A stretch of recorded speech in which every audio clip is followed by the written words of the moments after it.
untuk bicara, siapapun yang ada di ruangan itu, dia adalah makhluk akademis. Dia mesti, itu yang namanya kebebasan berpendapat.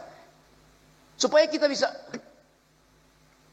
ujian paling bermutu itu ujian eksternal, bukan ujian internal. Sama seperti akuntansi. Akuntansi itu audit eksternal, lebih bermutu daripada audit internal. Demikian juga kalangan kepolisian tuh. Audit masyarakat sipil terhadap kepolisian lebih bermutu daripada audit internal yang dilakukan oleh fungsi-fungsi keirjenan di sini. Nah, ini sebetulnya kita lagi audit eksternal tuh, itu intinya. Tetapi sekali lagi, audit di dalam urusan demokrasi harus basisnya argumen, bukan sentimen. Ngapain mengaudit polisi dengan sentimen?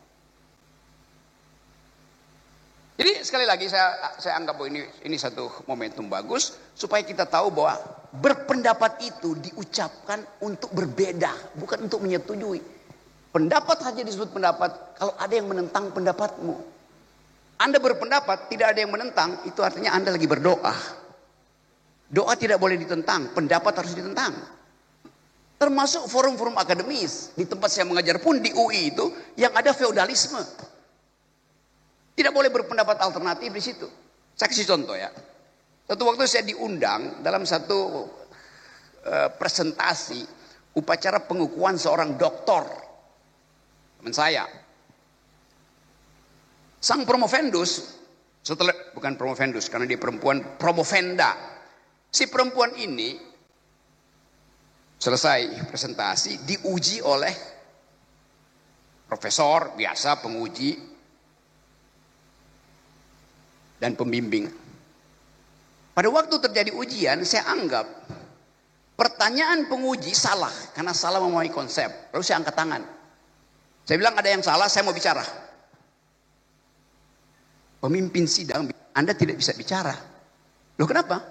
Anda bukan penguji dan Anda bukan pembimbing. Lalu siapa? Anda undangan. Hah? Sejak kapan satu forum akademis dibedakan antara penguji, pembimbing dan undangan? Jadi saya datang ke situ diundang hanya untuk menyaksikan, toganya dipindahin dari kiri ke kanan. Kan dungu namanya. Semua forum akademis, siapa yang diundang di situ berhak mengajukan dalil atau membantah dalil. Itu tradisi akademis begitu. Jadi kalau Anda diundang misalnya dalam forum disertasi, satu waktu mungkin akan ada perwira tinggi disertasi di sini, saya diundang, kalau saya angkat tangan, jangan larang saya bicara. Karena Anda undang saya bukan untuk nonton seremoni, Anda undang saya untuk memperhatikan logik, metodologi, dan pembicaraan dari isi disertasi itu. Semua orang yang diundang dalam forum akademis berhak untuk membantah dalil akademis. Kita biasakan itu dari PT IKA misalnya. Bukan cuma penguji yang berhak untuk bicara. Siapapun yang ada di ruangan itu, dia adalah makhluk akademis. Dia mesti, itu yang namanya kebebasan berpendapat. Supaya kita bisa, ujian paling bermutu itu ujian eksternal, bukan ujian internal. Sama seperti akuntansi. Akuntansi itu audit eksternal, lebih bermutu daripada audit internal. Demikian juga kalangan kepolisian tuh. Audit masyarakat sipil terhadap kepolisian lebih bermutu daripada audit internal yang dilakukan oleh fungsi-fungsi keirjenan di sini. Nah, ini sebetulnya kita lagi audit eksternal tuh, itu intinya. Tetapi sekali lagi, audit di dalam urusan demokrasi harus basisnya argumen, bukan sentimen. Ngapain mengaudit polisi dengan sentimen? Auditlah dengan argumen. Force of the better argument, itu dasarnya tuh. Jadi sekali lagi saya percaya bahwa pertemuan kita di sini untuk mengaudit kepolisian dengan dua prinsip. Satu, sudahkah kepolisian menyempurnakan proses reformasi dengan mentransvaluasi nilai-nilai di dalam dirinya sendiri. Apa nilai polisi? The supremacy of civilian value. Itu yang pertama. Yang kedua, di dalam keadaan global politics yang betul-betul turbulen, kepolisian lebih mampu untuk menghasilkan pikiran-pikiran akademis daripada lembaga yang lain.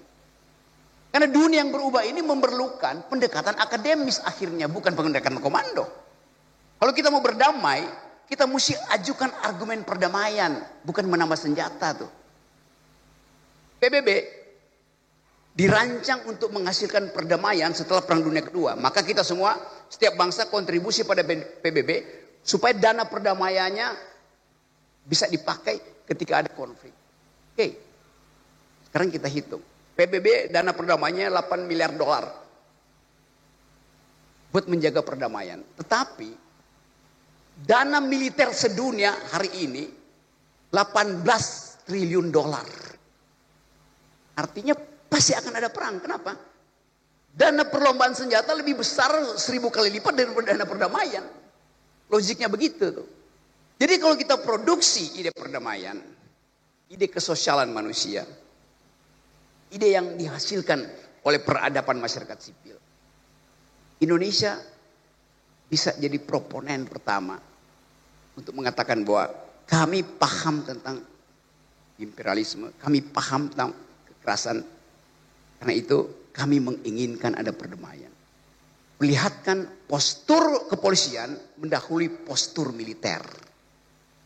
Karena dunia menganggap bahwa hanya dengan postur kepolisian, junto postur masyarakat sipil, dimungkinkan percakapan tentang perdamaian itu bisa dihasilkan. Oh ya, tapi pemimpinnya militer, Pak Prabowo militer. Mari kita kepung Pak Prabowo itu dengan nilai-nilai sipil. Karena kemarin dia bicara di PBB dengan nilai-nilai sipil. Sementara seseorang yang datang dari tradisi sipil yang memimpin negara demokrasi terbesar Amerika pakai nilai-nilai militeristik. Download Tribun X sekarang. Menghadirkan lokal menjadi Indonesia.